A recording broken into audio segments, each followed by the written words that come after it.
Le travail en mer va pouvoir commencer. La compagnie française Total vient d'obtenir l'autorisation de procéder à un forage d'exploration au large de la Guyane, non loin de la mangrove, à quelques kilomètres d'un récif corallien. La préfecture guyanaise vient de donner son feu vert. Pourtant, depuis le 30 décembre dernier, la loi hydrocarbures interdit les forages. Sur Twitter, Ségolène Royal, l'ancienne ministre de l'écologie, s'en émeut. Encore un grave recul. Cette autorisation, je la refusais car le GIEC dit qu'il faut arrêter de prospecter les énergies fossiles. J'avais dit non au patron de Total car c'est mieux d'investir dans les énergies renouvelables. Encore un lobby qui gagne contre l'intérêt général. En Guyane, les forages en mer ont largement été rejetés.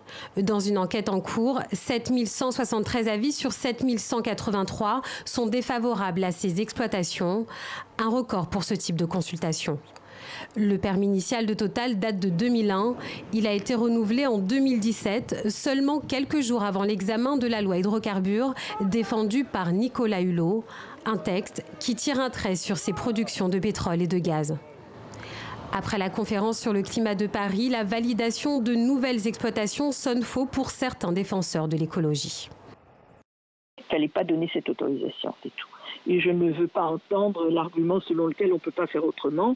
On peut toujours faire autrement et en particulier on peut obliger Total à ne pas se sentir hors dehors des lois et c'est une décision à la fois très choquante, à mon sens tout à fait irrégulière et incohérente avec les objectifs affirmés par la France en termes de lutte contre le changement climatique.